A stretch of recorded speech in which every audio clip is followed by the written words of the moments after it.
여러분 알다시피 사도행전 10장에는 고넬료 이야기가 나오는데, 고넬료가 예수 믿고 나서 얼마 있다가 고넬료의 온 가족이 예수를 믿었어요. 이것이 이방 선교의 시작이 됐어요. 이렇게 고넬료의 온 가족이 예수를 믿은 다음에 그 다음에 일어난 사건이 뭐냐면, 그들이 살고 있었던 안디옥에 교회가 세워졌고, 안디옥에 교회가 세워졌다는 이야기를 듣고 나서 예루살렘 교회가 안디옥 교회에 담임 목사님을 파송했어요. 그 사람이 누구다? 바나바. 여러분, 그 사람이 누구라고요? 바나바라고요. 자, 사도행전 10장, 자 11장 22절. 사도행전 11장 22절. 우리 다 같이 크게 읽겠습니다. 시작. 예루살렘 교회가 이 사람들의 소문을 듣고 바나바를 안디옥까지 보내니. 자, 거기 바나바를 동그라미 치세요. 안디옥에 고넬료가 예수 믿고 고넬료의 가족이 예수를 믿으면서 교회가 세워졌다는 이야기를 듣고 예루살렘 교회에서 안디옥에 바나바라는 담임 목사님을 파송했다는 거예요. 여러분, 이렇게 복음엔 힘이 있어요. 그래서 한 사람이 예수를 믿었는데 한 사람에서 끝나는 것이 아니라 그의 온 가족이 예수를 믿고 그의 온 가족이 예수를 믿는 것에서 끝나는 것이 아니라 안디옥이라는 지역에 교회가 세워졌지요. 저는 이런 현상들을 제 눈으로 똑똑히 봤어요. 저희 어머니가 강화로 재혼을 하셨어요. 그래서 갔는데 아무도 안 믿었거든요. 저희 아버지 형제들이 7남매인데, 근데 저희 어머니가 다 전도해서 다 예수 믿게 만들었어요. 그리고 저희 집에서 어머니가 다녔던 교회, 제가 어린 시절에 다녔던 교회가 1km가 넘었는데, 어머니가 기도하면서 저희 집 뒤에다가 예비당을 하나, 저희 밭에다가 예비당을 하나 세워가지고 지금 그 교회가 교인이 시골 교회인데도요, 한 7, 80명, 8, 90명 이렇게 모이는 작지 않은 그런 교회가 됐어요. 여러분, 이렇게 이걸 선교신학을 전공한 사람들은 복음의 확장성, 복음의 영향력이라고 말하는데, 한 사람이 예수를 믿으면 한 사람에서 끝나는 것이 아니라 그 가족이 예수를 믿고 그 가족이 예수를 믿으면 그 가족에서 끝나는 것이 아니라 그 가족을 통하여 교회가 세워지고, 그리고 담임 목사님이 지금 파송되어진 이런 사건이 이 안디옥 교회를 중심으로 일어난 거예요. 여러분, 우리나라도 토마스라는 선교사가 복음의 씨앗을 가지고 들어와서 대동강을 통해 들어와서 평양에 복음을 전하러 들어왔어요. 그런데 이 토마스 선교사가 타고 왔던 제네럴 셔머너가 이북에 도착하기도 전에 관군들이 쏜 화살에 의해서 배가 불이 났고, 그리고 토마스 선교사는 화살에 맞아 죽었어요. 그 죽어가면서 토마스 선교사 이런 기도했대요. 하나님, 이 대동강물이 흘러가는 곳마다 주의 종들이 일어나게 하시고, 이 대동강물이 흘러가는 곳마다 주의 교회가 일어나게 해달라고. 여러분, 오늘 예배 끝나고 집에 가서 한국 그 기독교 역사를 보거나 아니면 기독교 역사책에 나온 교회들을 보세요. 신기하게도 대동강 물줄기를 중심으로 교회가 급속하게 일어났고, 그리고 번져나가기 시작했어요. 이걸 사람의 논리나 이론으로는 설명할 수가 없잖아요. 관군들이 반쯤 불에 탄 제너럴 셔머너에 타고 들어와서 수많은 물건들을 가지고 갔는데, 어떤 관군이 토마스 선교사가 품에 안고 있던 성경을 뺏어가지고 그래가지고 가져가서 당신 종이가 귀하니까 집에다가 도배를 한 거예요. 도배를 했는데 저녁에 잠잘 때마다 누워가지고 그 성경책을 봤을 거 아니에요. 언문으로 된, 한문으로 된, 한글로 된, 그걸 보면서 예수 믿고 은혜 받아서 우리나라 최초의 목사가 됐다는 거예요. 여러분, 이게 복음의 확장성이고요, 복음의 영향력이라는 거예요. 여러분, 전부 오늘 집에 돌아가서 괜히 도배할 때 돈 붙여놓지 말고 전부 다 성경 비스무리한 거 붙여놓고 잘 때도 읽고 일어나서도 읽어보세요. 여러분, 하나님의 말씀은요, 살아서 운동력이 있어서요, 좌우의 날선 어떤 것보다 예리해서요 우리의 삶 가운데 일하실 줄 믿습니다. 자, 그렇다면 도대체 복음이 뭐길래 이런 영향력이 있고 이런 확장성이 있을까? 자, 세상의 종교는 자기가 한 일들을 자랑해요. 야, 이 사람이 절간 지었대요, 이 사람이 이거 기증했대요, 이거 사람이 이거 헌당했대요. 세상의 종교는 그 사람이 한 일을 자랑하지만, 복음은 예수가 한 일을 자랑하고 하나님이 행하신 일을 자랑하는 거예요. 사랑하는 여러분, 우리 교회가 사람을 자랑하는 교회가 아니라 예수 자랑하는 그런 교회 되길 축원합니다. 교회를 개척하고 초창기 때 장애를 가진 친구들을 만났어요. 어떻게 하면 저들을 잘 섬길 수 있을까 고민하던 중에 우리 홍기철 집사님, 표울람 집사님을 중심으로 장애 친구들 가족들을 모임을 하나 만들었어요. 이 특평모라고, 특별 아동을 자녀로 둔 부모들의 모임, 그 모임이 만들어졌고, 그리고 우리 김재민 장로님이 그 모임을 사단법인 보듬자리로 만들었고 지금 보듬하우스가 됐어요. 여러분, 제 꿈이 뭔지 아세요? 보듬하우스에 아이들이 많은 것이 제 꿈이 아니라 보듬하우스에 아이들이 하나도 없는 거. 왜냐하면은 보듬하우스에 갈 일이 없을 정도로 가정에서 잘 살고 엄마랑 아빠랑 화목하게 살면 거기 갈 필요가 없잖아요. 주여, 이런 은혜가 우리 장애를 가진 믿음의 아들 딸들에게 일어나게 도와주시옵소서. 이게 제 꿈이고요, 이게 제 소망이에요. 그런데 이런 일이 있기까지 어떤 일이든지 갑자기 하늘에서 뚝 떨어지는 일은 세상에 없어요. 왜냐하면요, 하나님은 열매를 주지 않고 씨앗을 주세요. 하나님은요, 완제품을 주지 않고 원자재를 주세요. 제가 우리 부목사님들 개척을 내보내기도 하고 또 분리개척을 내보내기도 하고 어느 교회 청빙을 연결시키기도 해요. 그러면 사람들 그럴 수 있어요. 목사님, 저 사람은 이게 부족하고요, 저 사람은 이게 부족하고요, 저 사람은 이게 부족하잖아요. 맞아요. 여러분이 말한 게 다 맞아요. 하지만 중요한 게 뭔지 아세요? 신기한 게 담임 목사로 어느 교회 가면 그때부터 잘하기 시작해요. 뭐하고 똑같은 줄 아세요? 여러분 아들, 딸 지금 그 상태로 시집 가고 장가 가면 못 살 것 같지 않습니까? 얘가 시집 가서 뭐래, 얘가 장가 가서 뭐래. 근데 신기한 건 시집 가면 다 잘해요. 장가 가면 다 잘해요. 왜 그런 줄 아세요? 하나님은 부목사 땐 부목사만큼의 은혜를 주시고 담임 목사가 되면 담임 목사의 직분을 감당할 수 있을 만큼의 은혜를 주세요. 저는 그 믿음이 있기 때문에 지금 좀 부족해도 걱정하지 않고 지금 좀 연약해도 염려하지 않아요. 하나님은 그땐 그 은혜를 주시고 그땐 그 은혜를 주세요. 여러분 믿는 사람 아멘 합시다. 우리가 이 믿음을 가지고 하나님께 나아가면 하나님은 우리가 가지고 있는 마음의 작은 씨앗들을 어느 날 싹이 나게 하시고 어느 날 잎이 나게 하시고 어느 날 꽃이 피게 하시고 어느 날 열매를 맺게 하세요. 필리핀에서 열심히 사역하다 아파서 한국 들어왔잖아요. 한국에 들어와서 어느 정도 몸이 좀 건강해진 다음에 뭔가 사역을 해야 저도 우리 가족들 먹여 살리잖아요. 그때 제 아내랑 우리 선교밖에 없었는데 뭔가 사역을 해야지 가장으로서의 역할을 할 수 있잖아요. 그래서 하여간 이력서를 다 냈어요. 근데 정말 신기한 게요, 여러분 하나님이 막으시면 열자가 없는 게 그렇게 이력서를 많이 냈는데 아니 제가 어디를 봐서 빠지냐고요. 어디를 봐서 내가 부목사도 못할 수준이겠냐고요. 근데 너무 충격적인 건 그렇게 많은 이력서를 냈음에도 불구하고 오라는 데가 한 군데도 없었어요. 정말 한 군데도 없었어요. 너무 충격적이지 않아요? 아니 어디를 봐서 내가 부목사를 못하게 생겼냐고요. 뭐든지 시키면 잘할 수 있는데 그렇게 많은 이력서를 냈는데 아무도 오라는 데가 없는 거예요. 그래서 제가 하다 제 아내랑 우리 갓난애기랑 먹고 살아야 되니까 배운 게 도둑질이라고 제가 중고등학교 때 대학교 때 신문 배달했거든요, 아현동에서. 그래서 제가 그때 금천구청에 살았는데 금천구청 뒤쪽에 살았는데 거기서 한국일보 찾아가서 신문 배달 좀 시켜달라고. 그 신문 배달했어요. 신문 배달하면서 새벽 2시면 나가요. 그러면 제 아내는 저 보고 울고 저는 제 아내 보고 울고 그 신문 배달 나가요. 신문 배달 하면은요 많이 해야 좀 수입이 되니까 새벽 2시부터 한 8시 정도까지 한 6시간 정도를 신문 배달을 했어요. 남들 한 5명이 하는 걸 저 혼자 했어요. 왜냐면 그 정도 해야 그래도 우리 가족을 건사할 수 있으니까.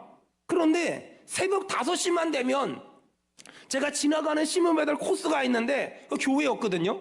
무슨 금천 무슨 교회였는데 상가 2층에 있었는데 제가 딱 거기다 신문을 놓고 오려고 하면 그 교회에서 예배를 드리는 거예요. 예배를 드리는데 그 유리창 안으로 예배 드리는 모습 보이잖아요. 안에서는 목사님이 양복 입고 설교하고 또 그 회중석에서는 성도들이 말씀 들으면 아멘 아멘 하는데 그 모습을 볼 때마다 미칠 것 같은 거예요. 내가 저기 있어야 되는데 이게 뭐 하는 건가? 신문 배달하는 게 나쁜 건 아닌데 내가 있어야 될 자리가 저긴데 내가 여기 왜 있나? 내가 있어야 될 자리가 저긴데 나 지금 뭐 하는 거나? 남의 교회 붙잡고서 남의 교회 문고리 붙잡고 울며 기도하는 거예요. 하나님 나 다시 한번 기회 좀 달라고.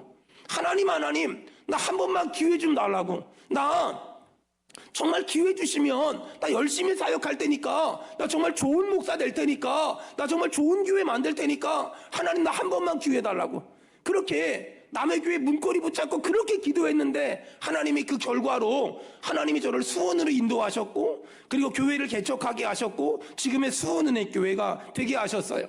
여러분, 제가 지난 23년 동안 머릿속에 가지고 있는 생각은 딱 하나밖에 없어요. 남의 교회 문고리 붙잡고 기도했던 그 기도 제목, 나 좋은 목사 되겠다고, 나 착한 목사 되겠다고, 나 좋은 교회 만들고 싶다고, 나 정말 좋은 교회 만들고 싶다고, 그게 제가 지난 23년 동안 기도했던 기도 제목이고, 그리고 앞으로 제가 하나님 앞에 은퇴하는 그날까지 제가 하나님 앞에 눈물로 기도해야 될 단 한 가지 기도 제목이에요. 지금도 제 마음속엔 어떻게 하면 수원은혜 교회를 큰 교회 만들 수 있을까? 어떻게 하면 수원은혜 교회를 부흥시킬 수 있을까? 이런 기도 제목은 1도 없고, 제 머릿속엔 딱 한 가지 기도 제목만 있어요. 하나님, 나 남의 교회 문고리 붙잡고 착한 목사 되겠다고, 좋은 목사 되겠다고, 좋은 교회 만들겠다고 하나님 나 기도했잖아요. 하나님 그 약속 지킬 수 있도록 은혜 내려달라고 정말 지금까지도 기도했고 앞으로도 기도할 예정이에요. 근데 신기하지요? 이렇게 남의 교회 문고리 붙잡고 기도했던 제가, 남의 교회 문고리 붙잡고 기도했던 제 이 생각과 마음을 하나님이 들으시고, 하나님이 교회를 개척하게 하시고, 교회에 사람들을 보내주시고, 교회에 돕는 사람 보내주셔서 여기까지 오게 하셨어요. 여러분 기억하세요? 작은 생각이 하나님의 은혜를 만나면 놀라운 열매가 맺힐 줄로 믿습니다. 이 은혜가 여러분의 가정과 사업장에 일어나기를 주의 이름으로 축원합니다. 자, 이렇게 사도행전 10장에 고넬료가 예수 믿고 가족이 예수 믿고 안디옥에 교회가 세워지면서 예루살렘 교회가, 안디옥의 교회가 세워졌다는 말을 듣고 바나바를 파송했어요. 자, 22절 사도행전 11장 22절 우리 다 같이 읽겠습니다. 시작. 예루살렘 교회가 이 사람들의 소문을 듣고 바나바를 안디옥까지 보내니. 자, 바나바를 안디옥까지 보냈어요. 그렇다면 바나바는 누굽니까? 바나바는 이름이 아니라, 본명이 아니라 별명이에요. 바나바의 원래 이름은 요셉인데 사람들은 바나바라고 부르고 요셉이라고 부르지 않았어요. 왜 사람들은 본명을 부르지 않고 별명을 불렀을까? 사람들이 신기한 걸 본 거예요. 낙심하고 좌절한 사람들이 요셉이란 이름을 가진 바나바라는 사람을 만나기만 하면 멀쩡해지고 힘을 내고 용기를 만나고 돌아오는 거예요. 그걸 보면서 사람들은 요셉이란 본명을 부르지 않고 바나바란, 위로자란 뜻이거든요. 위로자란 별명을 붙여서 부르기 시작했어요. 사랑하는 여러분, 여러분의 이름 앞에 바나바란, 위로자란 별명이 붙길 축원합니다. 여러분, 하나님은 우리가 위로자가 되길 원하고, 하나님은 우리가 격려자가 되기를 원하세요. 하나님은 우리 수원은혜 교회가 이 땅의 많은 교회에 위로자가 되길 원하고, 이 땅의 많은 교회에 격려자가 되길 원하세요. 가끔 여기저기서 말씀을 전해달라고 연락이 와요. 그리고 저 외국에서도, 저 미국에서도 말씀을 전해달라고 연락이 와요. 제가 아직까지는 잘 거절하고 있어요. 사람들이 제가 하도 거절을 하니까, 왜 이렇게 비싸게 굽니까? 좀 오시지요. 농담만 진담만 하는 분들이 있어요. 근데 제가 외부 교회 집회를 가급적이면 개척교회나 미자리 교회나 농어촌 교회는 가려고 하지만, 어느 정도 규모가 있는 교회는 정중하게 거절하는 이유가 하나 있어요. 제가 생각하는 한국 교회를 섬기는 방법은 여기저기 다니면서 말씀 전해서 이렇게 하십시다, 이렇게 하면 됩니다, 이렇게 해야만 됩니다 말을 하는 사람이 아니라, 제가 해보고 싶은 야심이 하나 있어요. 이렇게 하세요, 이렇게 합시다가 아니라, 저처럼 하면 우리 교회처럼 좋은 교회, 우리 교회처럼 건강한 교회 만들 수 있으니까 한번 저처럼 하면 이런 교회가 만들어지니 한번 해봅시다 라고 말로 사람들에게 얘기하고 싶은 게 아니라 우리 교회를 통하여 보여주고 싶어요. 여러분, 제 야심이 보통 큰 야심이 아니에요.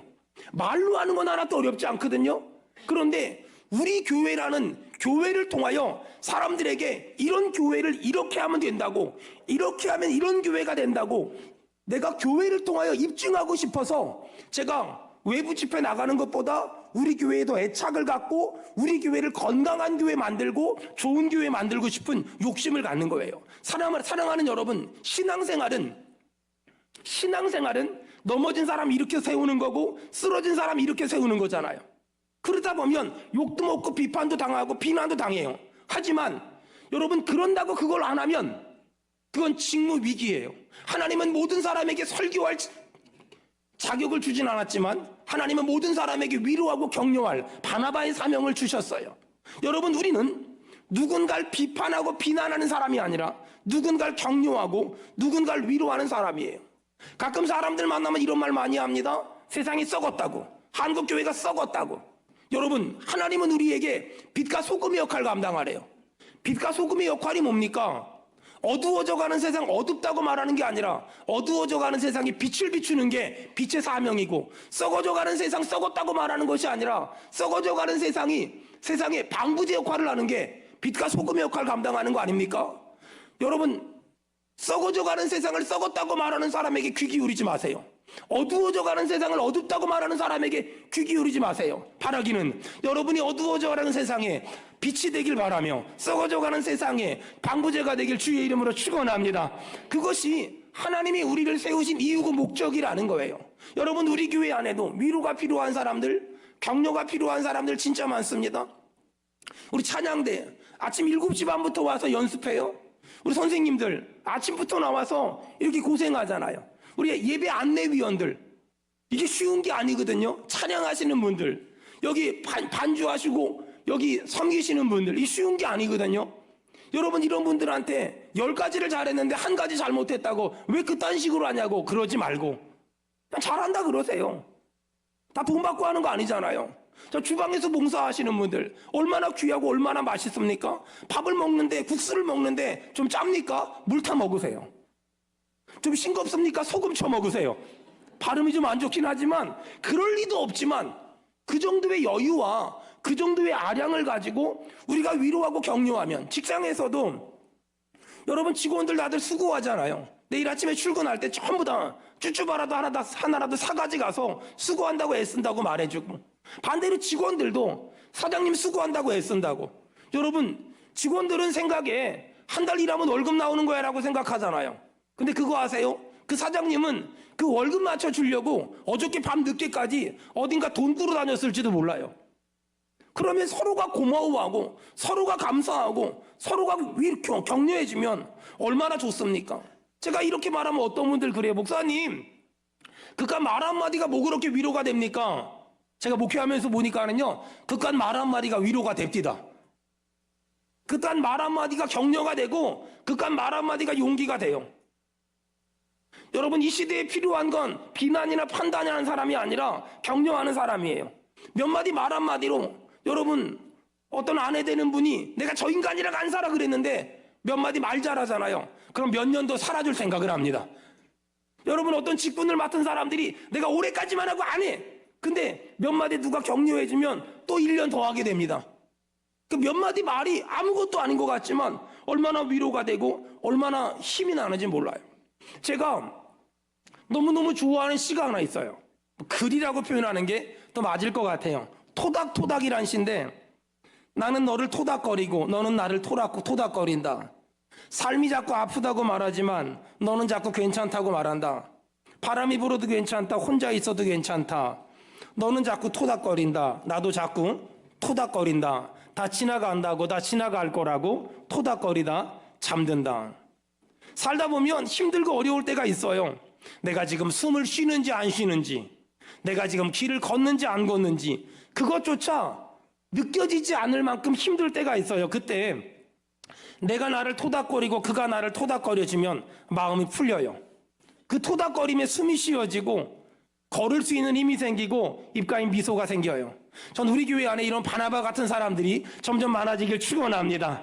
옆 사람 얼굴 보고 우리 한마디 합시다. 많이 힘드시지요? 저처럼 힘드신 것 같아요. 그래도 힘내세요. 시작. 많이 힘드시지요? 저처럼 힘드신 것 같아요. 그래도 힘내세요. 여러분, 이렇게 말해주세요.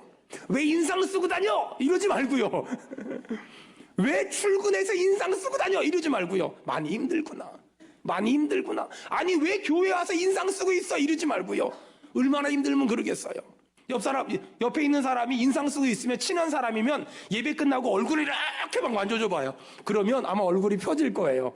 여러분, 우리가 해야 될 일은 비판하고 비난하는 게 아니라 판단하고 정죄하는 게 아니라 격려해주고요, 위로해주고요. 주여, 우리 교회 이런 바나바들이 많아지게 도와주시옵소서. 여러분, 이렇게 하나님 말씀하신 다음에 23절입니다. 바나바가 드디어 안디옥 교회 갔어요. 11장 23절. 바나바가 안디옥 교회 파송받아서 안디옥 교회 갔거든요. 근데 바나바의 눈에 보이는 게 있었어요. 23절 다 같이 읽겠습니다. 시작. 그가 이르러 하나님의 은혜를 보고 기뻐하여 모든 사람에게 굳건한 마음으로 주와 함께 머물러 여러분 거기 있으라 언더라인시다. 보나니. 그가 이르러 뭘 봤다고요? 하나님의 은혜를 보고. 여러분 하나님의 은혜가 보이길 축원합니다. 바나바가 안디옥 교회를 갔더니 하나님의 은혜가 보였어요. 여러분 어떤 사람은 마이크도 보이고 목사님 넥타이도 보이고 목사님 양복도 보이고 목사님 빠마한 것도 보이고 그런 것들은 보이는데 하나님의 은혜가 안 보이는 사람이 있어요. 왜? 영적인 소경이 돼서. 영적으로 장님이 된 거예요. 여러분 오늘 하나님의 은혜가 보이길 바랍니다. 자, 우리 유초등부 교사들만 동의하면 아멘 합시다. 오늘 유초등부 예배실에 갔는데 하나님의 은혜가 보이길 축원합니다. 자, 오늘 유아 유치부 교사들만 아멘 합시다. 여러분이 유아 유치부 예배실 갔는데 하나님의 은혜가 보이길 축원합니다. 오늘 중고등부 교사들 아멘 합시다. 여러분 예배실 갔는데 하나님의 은혜가 보이길 축원합니다. 하나님의 은혜가 보여야 돼요. 이게 신앙생활이고 이게 믿음생활이에요. 여러분 12정탐꾼이 가나안에 들어갔잖아요. 근데 10명의 정탐꾼에겐 가나안에 사는 키가 큰 아낙 자손들만 보였어요. 근데 2명 여호수아 갈렙 눈엔 키가 큰 아낙 자손보다 더 큰 하나님이 보였어요.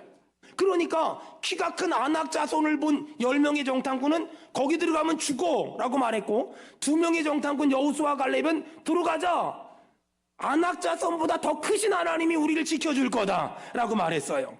여러분, 전 여러분의 눈에 하나님의 은혜가 보였으면 좋겠어요. 여러분 남편을 보면 무슨 은혜가 됩니까? 아이들을 보면 무슨 은혜가 되고 아내를 보면 무슨 은혜가 보입니까? 은혜가 있습니까? 하지만 학교를 갔다 아이를 딱 봤는데 그 아이랑 같이 학교 가시고 그 아이랑 같이 학교에 있다가 그 아이랑 같이 학교에서 돌아오신 하나님의 은혜가 보이면 감사할 수 있어요.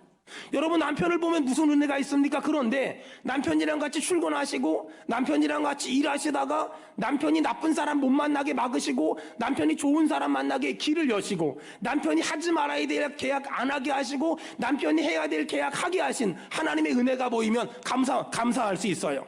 여러분 아이들을 보면 은혜가 안 되는데 그 아이를 우리 집에 보내주신 하나님의 은혜가 보이고 그 아이를 지금까지 키워주신 하나님의 은혜가 보이고 그 아이를 여기까지 인도하신 하나님의 은혜가 보이면 감사할 수 있어요. 여러분 전 여러분의 눈에 하나님의 은혜가 보이길 축원합니다. 제가 목회자 생활을 남들보다 좀 일찍 시작했는데 어느 날 제가 교회를 갔어요.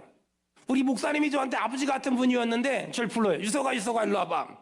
제가 갔어요. 저 22살 땐가 그래요. 야 있잖아 너 알지? 우리 교회에 암 걸린 집사님 있잖아. 너 알지? 네 알죠. 그 암 걸린 집사님이 세상에 이번에 병원에 갔는데 완치 판정을 받았대. 우와, 우리 목사님이 너무 좋아하시는 거예요. 근데 있잖아 그분이 암 완치 판정을 받았는데 감사헌금을 했는데 얼마인 줄 알아? 우리 목사님이 그런 거 전혀 신경을 안 쓰는 분인데 얼마 했는데요? 물어봤더니 야 2만 원 했대. 2만 원. 암을 완치 판정을 받았는데 2만 원을 헛대. 2만 원을. 야 대단하지 않냐? 그 화가 나는 거예요. 암 완치 판정을 받았는데 어떻게 2만 원밖에 헌금을 안 할 수 있지? 막 제가 화를 냈더니 야 그게 아니야. 야 암이 걸렸다가 암이 낫는데 2만 원 감사헌금 했으면 너랑 나는 암이 걸려본 적도 없는데 너 지난주에 헌금 얼마 했냐? 옆 사람 보고 물어봐요. 얼마 했냐고. 오늘 감사헌금 얼마 했냐고. 빨리 물어봐요. 좋은 말 할 때 빨리 물어봐요. 거기 뒤에 빨리 물어봐요. 오늘 감사헌금 얼마 했냐. 이럴 때는 헌금 얘기 세게 하지 언제 하겠어요. 얼마 했냐고. 참미야 물어봐라. 신집사님한테 빨리 물어봐. 빨리 다 물어봐요. 아니 암이 걸렸다가 난 사람이 이만했는데 성질 나면 암이 걸려본 적이 없는 사람은 얼마 해야 되겠어요. 오늘 전부 다 감사헌금 새로 하세요. 예배 끝나고 전부 다 감사헌금 2만 원 이상씩 새로 하세요. 여러분 생각을 해봐요. 제 말이 맞습니까? 틀립니까? 여러분 왜 우리가 감사하지 못하는 줄 아세요? 하나님의 은혜가 안 보이니까. 하나님의 은혜가 안 보이니까 감사하지 않고 원망하는 거예요. 하나님의 은혜가 보이면 아이가 학교 갔다 와도 하나님 감사합니다. 남편이 직장 갔다 와도 하나님 감사합니다. 아이를 보면서도 하나님 감사합니다. 오늘 예배 와서도 하나님 감사합니다. 여러분 다시 감사가 회복되고 감사가 살아나길 축원합니다. 이게 신앙생활이에요. 이게 믿음 생활이에요.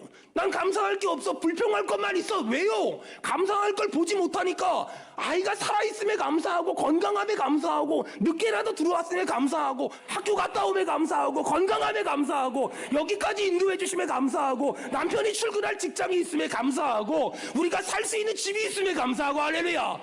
여러분 이게 신앙생활이에요. 하나님의 은혜가 보인 거예요.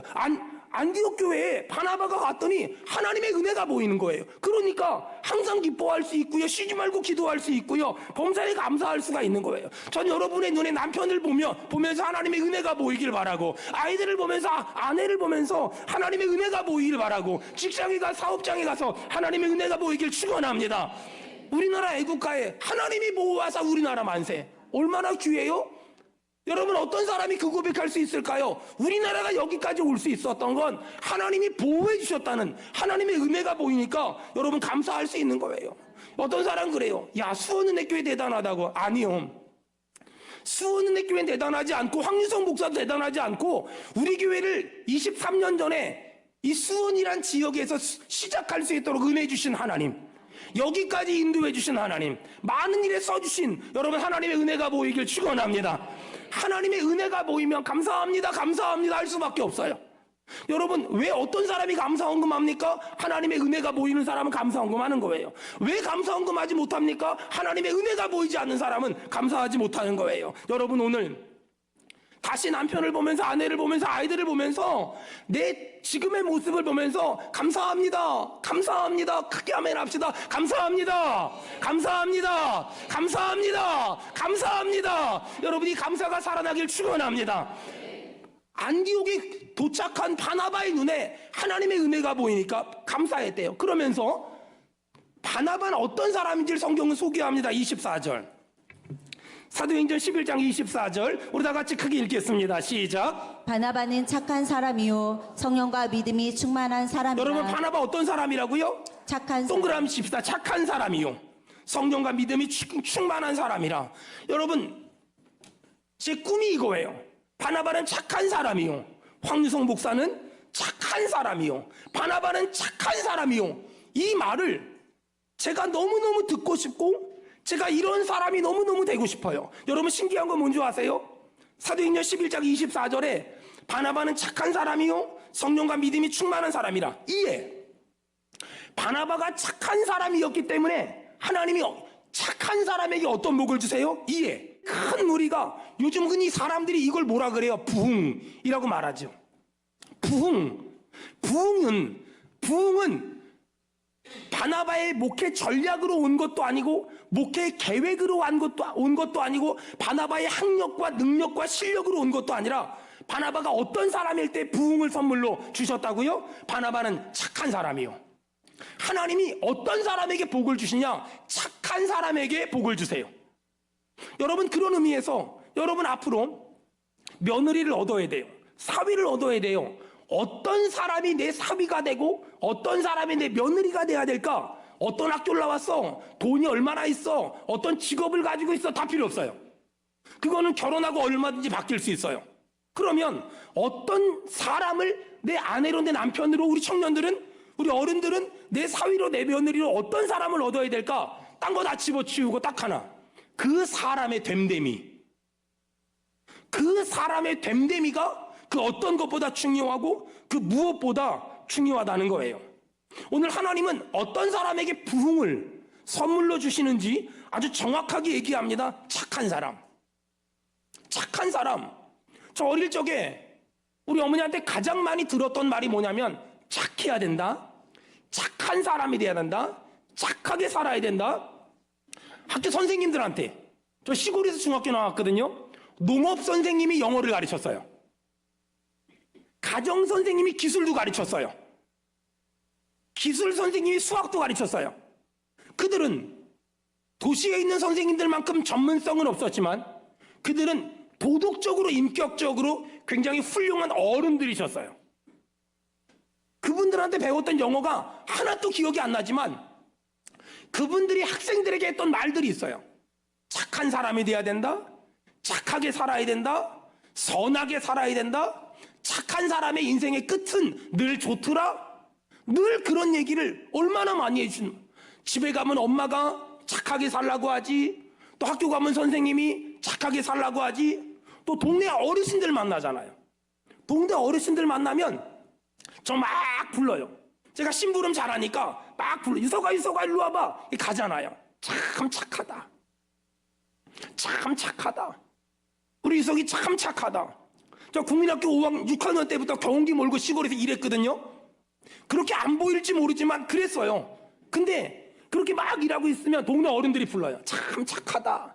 참 착하다. 아버지 막걸리집에서 막걸리 먹고 있으면 엄마가 자기가 안 데리러 가고 맨날 저보고 데리러 가라 그래요. 그럼 제가 아버지 데리러 가잖아요.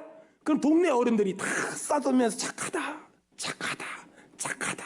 근데 쓰다듬다가 이렇게 제 머리 보더니 가마가 3개네. 그리고 또 놀리시고. 그런 말 참 많이 들었거든요. 여러분, 제가 어릴 적에만 해도 착하다는 말은 좋은 말이었어요. 착하다는 말은 너무 귀한 칭찬이었어요. 근데 요즘에 여러분 한번 여기 부모님들 생각해봐요. 애들 붙잡고 착하게 살아라 라고 말하는 사람들 별로 없어요. 아이들 붙잡고 너 착해야 된다 라고 말하는 사람들이 거의 없어요. 왜 그런 줄 아세요? 제가 얼마 전에도 어떤 목사님하고 얘기하는데 그 목사님 자기 사위 얘기하면서 그래요. 착해 빠져가지고. 착하기만 해서. 무슨 말인 줄 아세요? 착한 걸 좋다고 말하는 것이 아니라 착한 걸 못났다, 무능하다, 또 써먹을 데가 없다라는 말로 말이 의미가 완전히 와전돼 버린 거예요. 그러니까 애들한테도 너 착하게 살아야 돼, 참미야. 너 착하게 살아야 돼. 남편한테 착하게 해야 돼. 라고 말하면 목사님, 요즘에 그렇게 사는 사람이 어딨냐고. 그렇게 살아서 어떻게 세상을 살겠냐고. 이렇게 반문하는 청년들, 반문하는 학생들이 얼마나 많은지 몰라요. 다시 말해서 요즘에는 착하게 살아야 돼 이 말보다 똑똑한 걸 더 중요하게 생각하고 재주 많고 실력 있는 걸 훨씬 중요하게 생각하는 그런 시대라는 거예요. 여러분, 그렇다면 오늘 하나님이 사도 바나바에게 그는 착한 사람이라 이 말은 진리가 아니겠네요. 아니에요. 여러분, 세상이 변하고 사람이 바뀌어도 진리는 변하지 않아요. 하나님은 착한 사람에게 큰 부흥을, 착한 사람에게 큰 무리를, 착한 사람에게 은혜를 주세요. 여러분, 2000년 전에 그랬다면 지금도 하나님은 착한 사람에게 은혜를 주실 것이며 착한 사람에게 선물을 줄 거예요. 전 우리 교회가 착한 교회가 되길 바라고, 저는 착한 목사가 될 것이며 여러분 착한 장로님, 집사님, 권사님, 착한 성도들, 착한 청년들, 착한 학생들 다 되길 축원합니다.